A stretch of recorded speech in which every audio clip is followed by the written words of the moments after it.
Our scripture lesson for today is found in the 25th chapter of Matthew, beginning with the first verse. The kingdom of heaven shall be compared to 10 maidens who took their lamps and went to meet the bridegroom. 5 of them were foolish, and 5 were wise. For when the foolish took their lamps, they took no oil with them. But the wise took flasks of oil with their lamps. As the bridegroom was delayed, they all slumbered and slept. But at midnight there was a cry, "Behold, the bridegroom! Come out to meet him." Then all those maidens rose and trimmed their lamps. And the foolish said to the wise, "Give us some of your oil, for our lamps are going out." But the wise replied, "Perhaps there will not be enough for us and for you. Go rather to the dealers and buy for yourselves." While they went to buy, the bridegroom came, and those who were ready went in with him to the marriage feast, and the door was shut. Afterward, the other maidens came, and they said, "Lord, Lord, open to us." But he replied, "Truly I say to you, I do not know you. Watch, therefore, for you know neither the day nor the hour." This is the word of the Lord.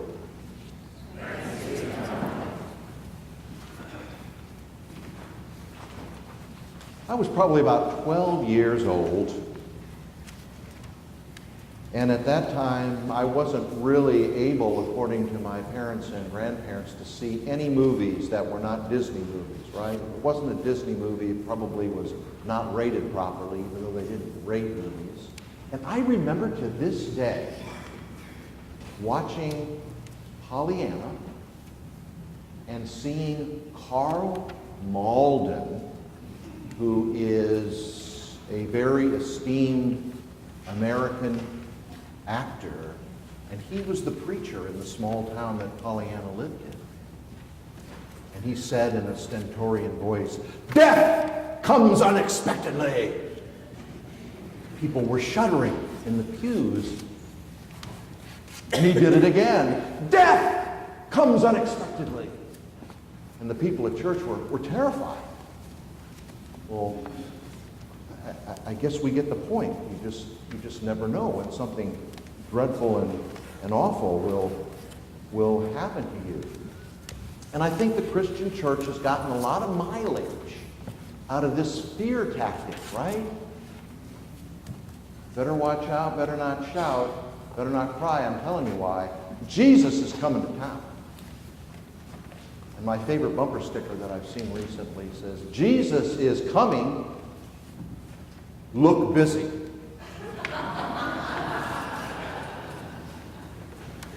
And we've heard this pericope about being watchful, being alert, you never know.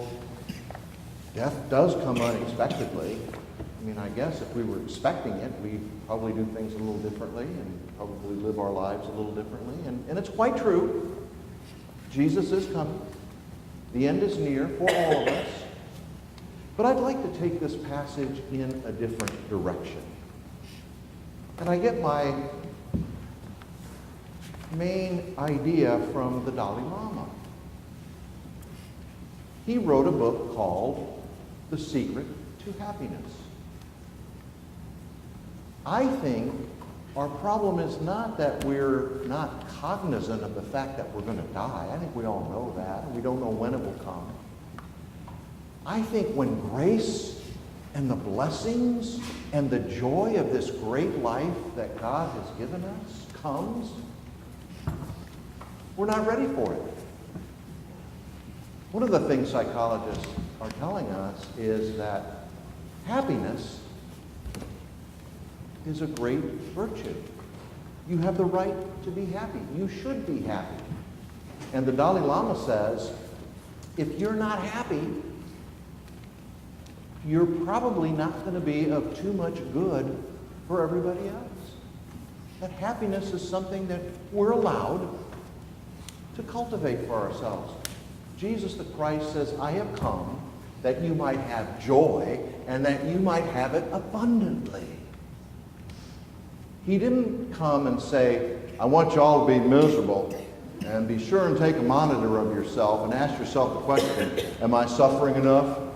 Am I miserable enough? No. That's not why Jesus came. And so, to turn this pericope around a little bit, are you ready for grace? Are you ready for happiness? Are you ready for joy? Would you be present if it came to you? Now, one of the things psychologists are also saying is that if you try to find happiness, it will elude you. That happiness is not something that we can actually pursue and accommodate and accomplish. But that it creeps up on us from time to time. We need to be present in the moment in order to receive it and be aware of it.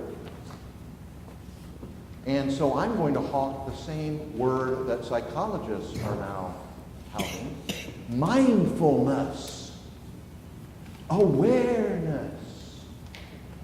David Franklin did a talk here on a Wednesday night in which he talked about the fact that life is all about paying attention, being aware, paying attention.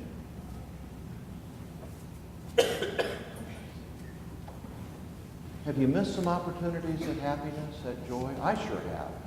And the longer I live, the more of them I discover. But I remember living in another town and having a neighbor. His name was Ted, and he was raking an eternal amount of leaves in his giant front yard. And I was on a fitness kick, so I was running. And I ran by his house, and he said, Michael, you can get just as much exercise by helping me rake these leaves as you can by running. Why not do something that helps your health and a neighbor? Now, back in that day, I was not clever enough to bum one of his rakes and help him. But I would have warmed this guy up. He was one of the coldest, sternest Calvinists in the congregation. He never expected anything good to happen to him, and he was never disappointed. He was stern. And I always wondered about how can I warm this guy up? Well, if I had been ready, if I had been prepared, if I had been mindful, if I had been in tune, I would have seized this opportunity. And the longer I live, the more of these opportunities I remember. But what I'm trying to do is be prepared now, in the present moment, so that when opportunities for my happiness and the joy in other people occur, that I will be mindful enough to make sure that I'm present and that it happens. Christianity has had a long history of predicting the end times. And there are two questions that always hit me at Bible studies. One, when is Jesus coming? When are the end times going to happen? And the other one, when it does happen, who's in and who's out? Well, the Buddhists help us with that one too. What they say, and it's scriptural, and it's Jesus, we don't know. We don't know when the end times will come. And what I love to tell people about who's in and who's out, I'm in sales, not management. I will not be the one at the gate. Thanks be to God, some people who asked me this question were very stern like Ted. They won't be at the gate either. My hope and prayer is it's going to be Jesus, though I kind of lean towards St. Peter. I'll tell you why I like St. Peter, and that's often used in stories about heaven, that St. Peter will be at the gates. He'll be waiting for you.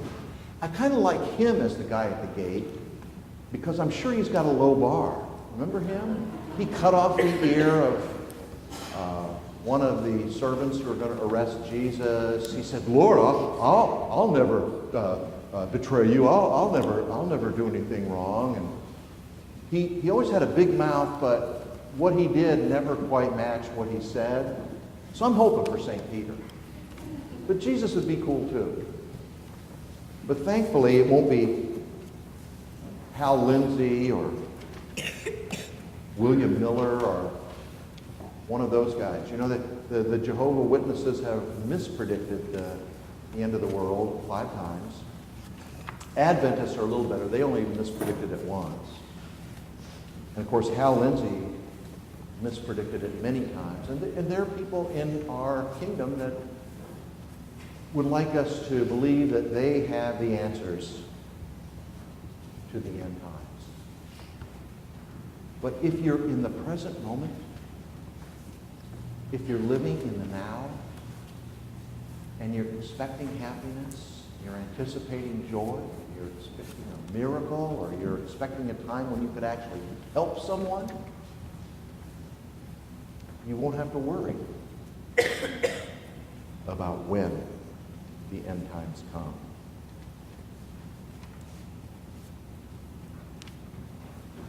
Get ready, people. The opportunities are out there, and they're coming to you.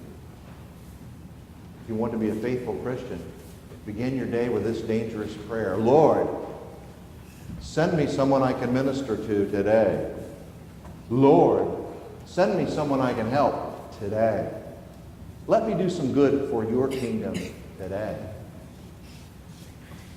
And if you do that, it's dangerous because those opportunities will come in multiplicity each and every day of your life. But will you be ready? Will you be ready? I'm going to try to get more ready. I hope you'll join me. Thanks be to God in this scripture.